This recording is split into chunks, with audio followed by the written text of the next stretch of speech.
یہ نہیں ہوتا اگر میرے نبی کی ولادت نہیں ہوتی تو آسمان کا شامیانہ تمہیں نہیں ملا ہوتا اگر میرے نبی کی ولادت نہیں ہوتی تو القصہ مختصر تمہیں ماں باپ نہیں ملے ہوتے تمہیں اولاد نہیں ملی ہوتی تمہیں بھائی بہن نہیں ملے ہوتے القصہ مختصر کائنات کا ذرہ ذرہ اگر ملا ہے تو دنیا کے مسلمانوں کو یہ خوب ہوتا ہے دل سے ہو کر کے بولنا چاہیے خوشگوار ہو کر کے بولنا چاہیے نبی کی آمد کی خوشی منانا چاہیے اگر ہمیں کائنات کے ذرے ذرے میں کوئی چیز ملی ہے تو نبی کے صدقے میں ملی ہے قسم پاک پروردگار کی جس کے قبضہ و قدرت میری جان ہے اگر میرا نبی اس دنیا میں نہ آیا ہوتا تو کائناتی عالم نے کسی شے کو زندگی جینے کا موقع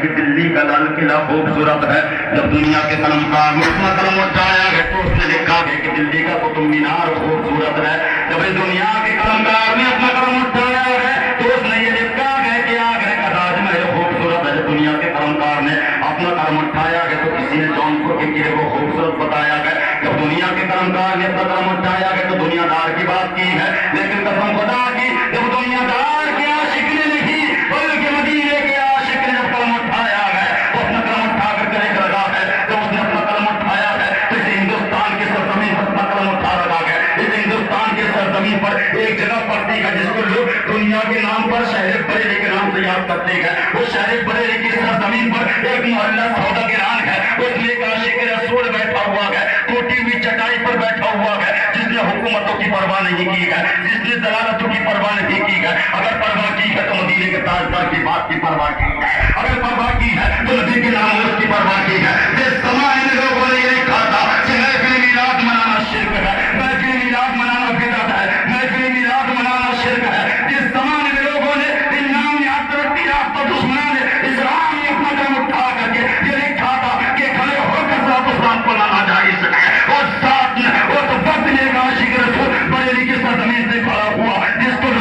کو دنیا مجدد جس کو دنیا اعلیٰ قدر عظیم البرکت مجدد دین و ملت اور شاہ امام احمد رضا خان علیہ رحمت الرحمان فاضل بریلوی کے نام سے یاد کرتی ہے تو اس نے اپنا قلم اٹھایا ہے تو لکھ رکھا کہ مصطفیٰ جان رحمت پہ لاکھوں سلام شمع بزنے کی ہدایت پہ لاکھوں سلام شہر یار علم تاجدار حرم نوبہار شفاعت پہ لاکھوں سلام میرے امام نے جب قلم اٹھایا ہے تو یقینی رک رکھا ہے اور آگے میرا امام بڑھ رکھا ہے اور اپنے قلم سے لکھ رکھا ہے کہ کاش محشر میں جب ان کی آمد ہو اور جس نبی کی آمد کے صدقے میں دنیا بیٹھے ہو جس نبی کا ذکر سننے دنیا بیٹھے ہو جو نبی تاجدار انبیاء ہے جو نبی امام الانبیاء ہے جو نبی شفاعت کا تاجدار ہے جو نبی شفاعت کا صحرا لے کر کے کل میدان محشر میں اپنی گناہگار امت کی مغفرت کروائے گا اس نبی کی شان میں لکھ رکھے ہیں اس نبی کی شان میں اعلیٰ قدرت نے یہ مدعا لکھ دیا ہے کہ کاش محشر میں جب ان کی آمد ہو اور بھیجا سب ان کی شوکت پہ لاکھوں سلام اعلیٰ قدرت یقینی رک رکھے ہیں اور اپنا قلم اٹھا رکھے ہیں اور پھر لکھ رکھے ہیں کہ سرور کہوں کہ مالک و مولا کہوں تجھے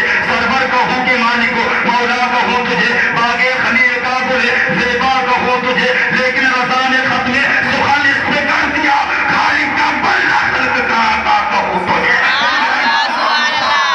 اور لکھ رکھا ہے جب کسی دشمنان اسلام نے جب یہ لکھا ہے کہ نبی کو معاذ اللہ میں غیب لگی ہے جب تم پہ کروڑوں درود طیبہ کے شمس و ضحا تم پہ کروڑوں درود شافعی روزے جزا تم پہ کروڑوں درود میرے امام نے قلم اٹھایا ہے اور لکھ رکھا ہے اور کوئی غیب کیا یا رسول اللہ اور کوئی غیب کیا تم سے نہیں ہو پتا اور جب نہ خدا کی صفات تم پہ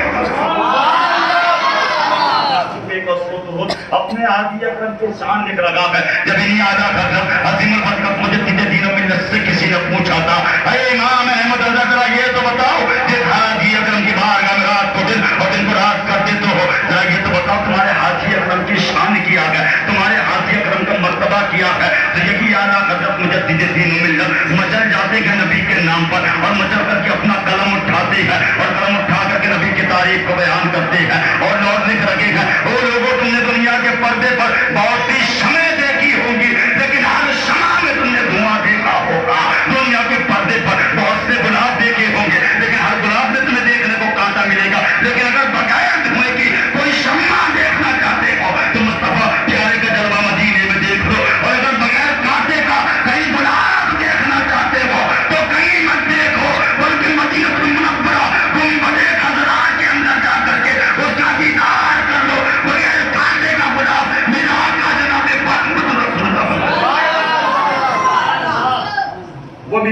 ہے.